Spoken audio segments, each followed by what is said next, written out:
ಹೊಸ ವರ್ಷದ ಮೊದಲ ವಾರಾಂತ್ಯದಲ್ಲಿ ಭಾರತೀಯ ಜನತಾ ಪಾರ್ಟಿ ಕೋರ್ ಕಮಿಟಿ ಸಭೆಯನ್ನು ಮಾಡೋದಕ್ಕೆ ನಿರ್ಧಾರ ಮಾಡಿದೆ ಅಂತೆ. ಜನವರಿಯ ಮೊದಲ ವಾರಾಂತ್ಯದಲ್ಲಿ ಬಿಜೆಪಿಯ ಕೋರ್ ಕಮಿಟಿ ಸಭೆ.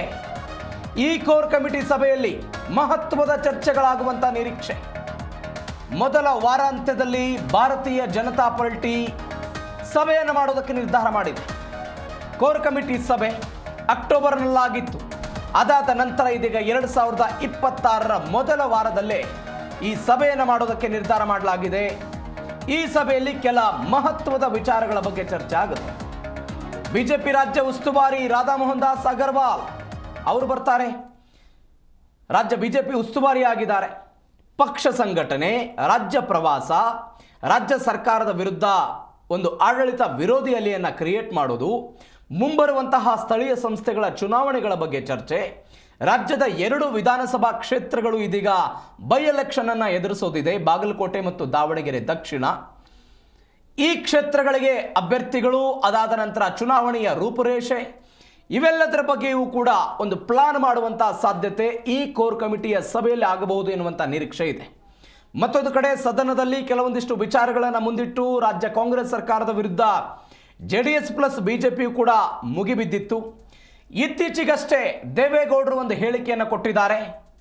ಸ್ಥಳೀಯ ಸಂಸ್ಥೆಗಳ ಚುನಾವಣೆಯಲ್ಲಿ ಪ್ರತ್ಯೇಕವಾಗಿ ಸ್ಪರ್ಧೆ ಮಾಡೋದು, JDS ಪ್ರತ್ಯೇಕವಾಗಿ ಸ್ಪರ್ಧೆ ಮಾಡೋದು, ಬಿಜೆಪಿಯೇ ಪ್ರತ್ಯೇಕವಾಗಿ ಸ್ಪರ್ಧೆ ಮಾಡೋದು, ವಿಧಾನಸಭೆ ಮತ್ತು ಲೋಕಸಭಾ ಚುನಾವಣೆಯಲ್ಲಿ ಮಾತ್ರ ಮೈತ್ರಿ ಎನ್ನುವಂತಹ ಈ ಚರ್ಚೆಗಳು ಬಿಜೆಪಿ ಮತ್ತು JDS ನಲ್ಲಿ ಏನಾಗ್ತಾ ಇದೆ, ಈ ಎಲ್ಲದರ ಬಗ್ಗೆಯೂ ಕೂಡ ಕೋರ್ ಕಮಿಟಿಯ ಸಭೆಯಲ್ಲಿ ಚರ್ಚೆ ಆಗುವಂತ ನಿರೀಕ್ಷೆ ಇದೆ.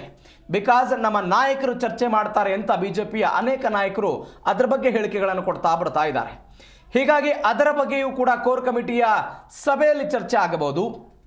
ಮತ್ತೊಂದು ಕಡೆ ರಾಜ್ಯ ಸರ್ಕಾರದ ವಿರುದ್ಧ ಹೋರಾಟ ಮಾಡೋದು ಹೇಗೆ ಅನ್ನೋದ್ರ ಬಗ್ಗೆ, ತಳಮಟ್ಟದಲ್ಲಿ ಹೋರಾಟ ಮಾಡೋದ್ರ ಬಗ್ಗೆ ರೂಪುರೇಷೆಗಳನ್ನು ಹಾಕಿಕೊಳ್ಳೋ ಸಾಧ್ಯತೆ ಇದೆ.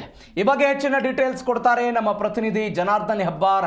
ಫೋನ್ ಸಂಪರ್ಕದಲ್ಲಿದ್ದಾರೆ. ಜನಾರ್ದನ್, ಬಿಜೆಪಿಯ ಕೋರ್ ಕಮಿಟಿ ಸಭೆ ಆಗುತ್ತಂತೆ ಜನವರಿಯಲ್ಲಿ, ಏನೆಲ್ಲ ನಿರೀಕ್ಷೆ ಇಟ್ಕೊಳ್ಬಹುದು, ಯಾವೆಲ್ಲ ವಿಚಾರಗಳ ಬಗ್ಗೆ ಚರ್ಚೆ ಆಗಬಹುದು ಈ ಕೋರ್ ಕಮಿಟಿ ಸಭೆಯಲ್ಲಿ? ಪ್ರವೀಣ್, ಬಹಳ ದಿನಗಳ ನಂತರದಲ್ಲಿ ಬಿಜೆಪಿ ಕೋರ್ ಕಮಿಟಿ ಆಗ್ತಾ ಇದೆ. ತಿಂಗಳಿಗೊಮ್ಮೆ ಆದ್ರೂ ಕೋರ್ ಕಮಿಟಿ ಆಗ್ಬೇಕು ಅನ್ನೋಂತ ಆಗ್ರಹ, ಒತ್ತಾಯ ಪಕ್ಷದಲ್ಲಿ ಹಿರಿಯರಿಂದ ಇತ್ತು. ಆದ್ರೆ ಅದ್ಯಾಕೋ ತಿಂಗಳ ನಡೀತಾ ಇಲ್ಲ. ಈಗ ಅಂತೂ ಜನವರಿ ಮೊದಲ ವಾರ ಅಂತ್ಯದಲ್ಲಿ ಕೋರ್ ಕಮಿಟಿ ಸಭೆ ನಡೆಯುತ್ತೆ ಅನ್ನೋಂಥ ಮಾಹಿತಿ ಲಭ್ಯ ಆಗಿದೆ. ಅಲ್ಲಿ ಬಹಳ ಪ್ರಮುಖ ವಿಚಾರಗಳು ಇದರಲ್ಲಿ ಚರ್ಚೆ ಆಗುತ್ತೆ. ಯಾಕಂತಂದ್ರೆ ರಾಜ್ಯ ಸರ್ಕಾರದ ವಿರುದ್ಧ ಇಷ್ಟೊಂದು ವಿಚಾರಗಳು, ಹಗರಣಗಳ ಬಗ್ಗೆ, ಅಧಿಕಾರ ಹಂಚಿಕೆ ವಿಚಾರ, ಆಡಳಿತ ವ್ಯವಸ್ಥೆ ಕುಸಿದಿದೆ, ಇದೆಲ್ಲವೂ ಕೂಡ ಇದ್ದಾಗಲೂ ಸಹಿತ ವಿರೋಧ ಪಕ್ಷವಾಗಿ ಕೇವಲ ಪ್ರೆಸ್ ಮೀಟ್ ಮಾಡಿದ್ರೆ ಸಾಕ, ಇದಕ್ಕೆ ಸಂಬಂಧಪಟ್ಟ ಹಾಗೆ ಜನಜಾಗೃತಿ ಮೂಡಿಸೋದು ಬೇಡವಾ, ಇಂತಹ ವಿಚಾರಗಳೆಲ್ಲವೂ ಕೂಡ ಇದಾವೆ. ಈ ಕಾರಣಕ್ಕಾಗಿ ಈ ಒಂದು ವಿಚಾರ ಕೋರ್ ಕಮಿಟಿ ಸಭೆಯಲ್ಲಿ ಚರ್ಚೆ ಆಗತ್ತೆ. ಪಕ್ಷದಲ್ಲಿ ಇರುವಂತಹ ಹಿರಿಯರು ಕೋರ್ ಕಮಿಟಿಯಲ್ಲಿ ಇರೋದ್ರಿಂದ ಅವರೆಲ್ಲರೂ ಕೂಡ ಇದ್ರ ಬಗ್ಗೆ ಪ್ರಸ್ತಾಪ ಮಾಡೇ ಮಾಡ್ತಾರೆ. ರಾಜ್ಯಾಧ್ಯಕ್ಷರ ಮೇಲೆ ಜವಾಬ್ದಾರಿ ಇದೆ, ವಿರೋಧ ಪಕ್ಷ ನಾಯಕರ ಮೇಲೆ ಜವಾಬ್ದಾರಿ ಇದೆ. ಇಬ್ಬರು ವಿರೋಧ ಪಕ್ಷ ನಾಯಕರು ಮತ್ತು ರಾಜ್ಯಾಧ್ಯಕ್ಷರು ಮೂರೂ ಸೇರಿ ಒಂದು ಪ್ಲಾನ್ ಅನ್ನ ರೂಪಿಸಿ ರಾಜ್ಯಾದ್ಯಂತ ಹೋರಾಟವನ್ನ ಮಾಡೋದಕ್ಕೆ ಈಗ ತಕ್ಷಣಕ್ಕೆ ಕಾರ್ಯಪ್ರವೃತ್ತರಾಗಬೇಕು ಅಂತ ಆಗ್ರಹವೂ ಕೂಡ ಕೇಳಿಬರೋದು ಸಾಧ್ಯತೆ ಇದೆ. ಆ ನಿಟ್ಟಿನಲ್ಲಿ ರಾಜ್ಯಾಧ್ಯಕ್ಷ ವಿಜೇಂದ್ರ ಅವರ ನೇತೃತ್ವದಲ್ಲಿ ರಾಜ್ಯಾದ್ಯಂತ ಪ್ರವಾಸ ಮಾಡೋದಕ್ಕೆ ಒಂದು ಪ್ಲಾನ್ ಆಗಬಹುದು ಈ ಒಂದು ಸಭೆಯಲ್ಲಿ ಅನ್ನೋಂಥ ಮಾಹಿತಿ ಲಭ್ಯ ಆಗಿದೆ. ಯಾಕಂದ್ರೆ ರಾಜ್ಯ ಬಿಜೆಪಿ ಉಸ್ತುವಾರಿ ರಾಧಾ ಮೋಹನ್ ದಾಸ್ ಅಗರ್ವಾಲ್ ಕೂಡ ಒಂದು ಸಮಿತಿ ಇದರಲ್ಲಿ ಇರ್ತಾರೆ, ಸಭೆಯಲ್ಲಿ ಇರ್ತಾರೆ. ಆ ಸಭೆಯಲ್ಲಿ ಚರ್ಚೆ ಆಗುವಂತ ಸಂದರ್ಭದಲ್ಲಿ ಈ ಹಿಂದಿನ ಸಭೆಯಲ್ಲಿ ಏನೆಲ್ಲ ವಿಚಾರಗಳು ಚರ್ಚೆ ಆಯ್ತು, ಅದು ಜಾರಿಗೆ ಬಂತಾ ಇಲ್ವಾ ಅನ್ನೋ ಪ್ರಶ್ನೆನೂ ಕೂಡ ಇಲ್ಲಿ ಆಗತ್ತೆ. ಯಾಕಂದ್ರೆ 2-3 ಕೋರ್ ಕಮಿಟಿಯಿಂದನೂ ಕೂಡ ಆಗ್ರಹಿಸ್ತಾ ಇರೋದು. 2-3 ಕೋರ್ ಕಮಿಟಿ ಸಭೆ ಅಂತಂದ್ರೆ ಕೇವಲ ಇದು 1-2 ತಿಂಗಳ ಅಂತರ ಅಲ್ಲ, 4-6 ತಿಂಗಳ ಅಂತರ ಆಗೋಗಿದೆ.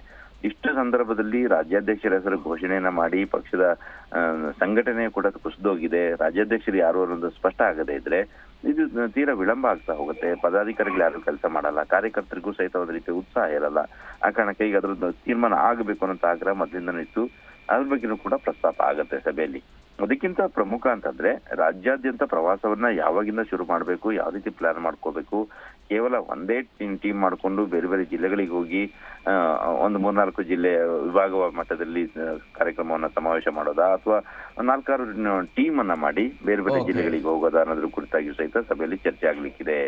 Praveen. Okay Janardhan, thank you ನಿಮ್ಮೆಲ್ಲ ಡೀಟೇಲ್ಸ್ಗೆ.